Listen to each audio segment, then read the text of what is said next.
see a bunch of adults standing here. Very thankful that we had a situation this morning that ended very peacefully, where we didn't have anyone that was hurt.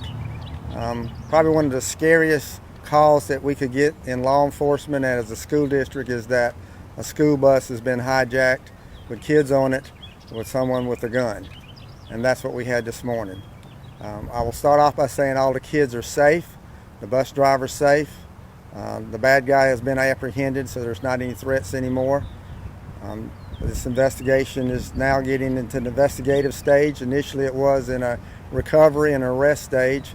Started early this morning around 7 o'clock on Fort Jackson, where a Fort Jackson trainee dressed in PT clothes, armed with a rifle from Fort Jackson, ran off post and escaped.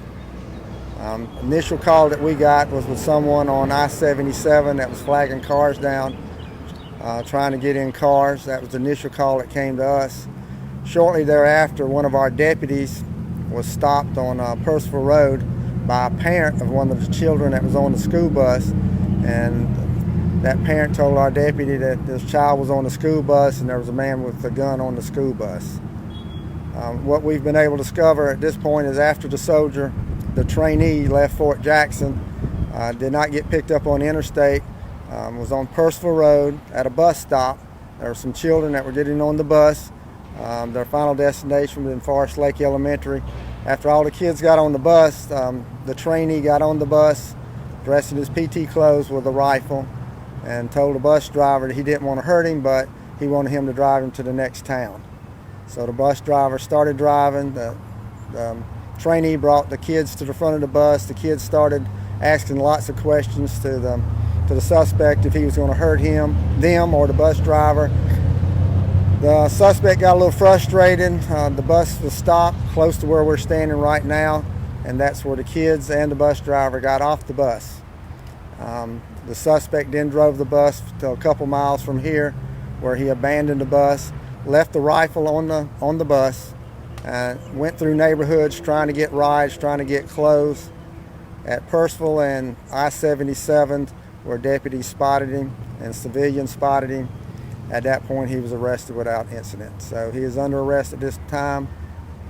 He'll be charged with multiple counts of kidnapping and whatever charges that we can put on him. Very scary situation this morning. What you saw was a joint effort by the Richland County Sheriff's Department, Columbia Police Department, South Carolina Highway Patrol. We all had officers that responded, surrounded this area, moved very quickly.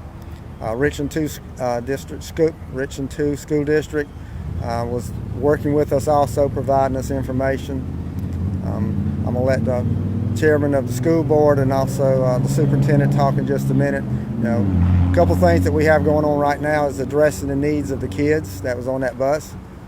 You can just imagine they were scared to death, along with that bus driver. I will give the bus driver credit. He kept his cool. He didn't overreact. He didn't get excited. He kept his cool enough that kept the situation calm. And I will tell you, his main concern was the safety of those kids, and he did his job. So the subject has been apprehended. We're going to address his charges. We're working with the authorities at Fort Jackson now to determine some more about this individual. They do know he was a trainee. I think he's in his third week at Fort Jackson. But again, just very, very scary situation that, fortunately for everybody, turned out well. The kids are safe physically. Now we just have to address them psychologically and mentally. So, Chief Holbrook was out here. You'll see both of us are not in our regular clothes. We were both working out in the gym and exercising when we got the call and responded. But again, it's just a joint effort. It shows what we can do in teamwork when agencies come together. The city, county lines, it didn't matter this morning. The main concern was rescuing these kids and get them safely. So we've done that. James Manning, the school board chairman, would like to address it. Thank you, Sheriff. First and foremost, on behalf of the school board, we are so happy that the students and the staff are safe. I've been on the board now for over 10 years, And I've never received a call that scared me as much as the call that I got this morning, that a bus had been hijacked with our students and staff. So we're very happy that they're safe. I appreciate the fast response and the cooperation that we have from the Sheriff's Department, City of Columbia, the school district. Unfortunately, we have practiced for crises, and that practice came in to play where the lines of communication and the cooperation and the protocols were in place to have this be corrected very quickly.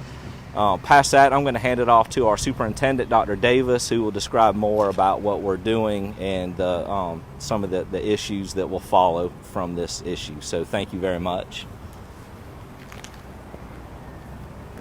I want to first start off by saying that I think it's more than appropriate to host this press conference on this grounds in this location. And if you know, I'm definitely a man of faith, a leader of faith, and I'm so grateful and thankful for our Creator's grace and mercy for our family in Richland School District 2. This incident could have ended very tragically. And so we're so fortunate that we had the intervention of our Sheriff's Department and our City Police Department working in unison to ensure that our students were safe and secure, as well as our employees. Our staff, upon learning of the incident this morning, we immediately deployed our counseling services to the location that the students were arriving at, Forest Lake Elementary School. We also notified and began the process of reaching out to our parents immediately to notify them of that. But we wanted to ensure once we learned and all students were accounted for and all students were physically safe, we wanted to immediately begin our social emotional wellness protocol, which is ensuring that our students were receiving support, counseling support immediately upon arriving to school.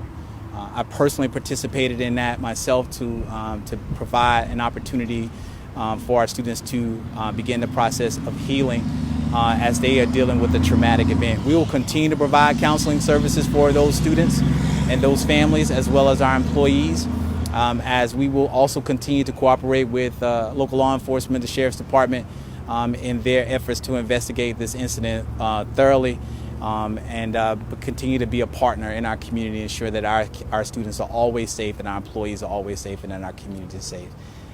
I have never been as scared as in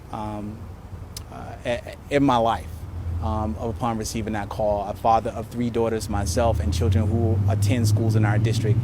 Every child is a precious child to all of us, and it was one of the most scariest phone calls. So many emotions that I had, that we all have had, and I'm just so thankful that our kids are able to have the opportunity to help them recover from this incident. Thank you all. Questions? Sheriff, how long did this take and last from when he hijacked the bus to when you apprehended? Probably an hour, maybe a total of an hour. Things moved very quickly. We were able to flood this area with lots of police officers and deputies very quickly. Once the call went out, Columbia Police Department responded, the Highway Patrol responded. We had deputies that were here, so we had the area surrounded very quickly. We located a bus. We didn't know if he was still on the bus, so we had to move our special response team in to check the bus, and he was not there, but then he was quickly located on the interstate. Where did he abandon the bus again? It was on the Old Purcell Road. You said he drove it about a mile? Probably a couple miles he drove it. He was having difficulties driving the bus. But again, he left the rifle on the bus, so when we did enter the bus, we saw that the rifle was there. Again, I think it's significant that we're here in the church parking lot. I think God looked down on these kids this morning and wrapped his arms around them and took care of them. How many children were on the bus? Had 18 kids and the bus driver. Was that full? That's just what was on the bus. I don't know if it was full or not. So we'll release the suspect's name later on.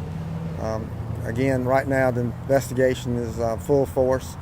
We'll determine what charges going to be brought. We'll get with the solicitor's office and determine what charges he's going to be brought with, and then we'll release that information later. So. How were parents notified? Well, some parents were getting calls from the kids that had cell phones. They were calling. The word spread very quickly, and we were able to reunite the kids with their parents. I know the school district handled some of that also and got in touch. And I think that Mr. Davis and Mr. Manning said there's a plan in place. This is something that, unfortunately, we have to practice. We practice entering the bus with somebody that's armed. The schools practice notifying parents when something like this has happened. So everything that we've practiced went in place this morning, and it worked. From the response from the school bus driver to the parents to the kids to school district to law enforcement, everything fell in place this morning like we've been training to do. So, that's the training does pay off, and that's why we do it. And you said that he had escaped from Fort Jackson and was, trying to, I guess, hitch a ride. Did he just see this as an opportunity? Was there any motive behind this? Do you know that yet? We don't know. All we know is that he ran off of Fort Jackson armed with a rifle, and Fort Jackson tried to catch him, and he was able to get off a post, and then from that point on, then we got involved in it. But we'll have more details later. Thank you. Thank you.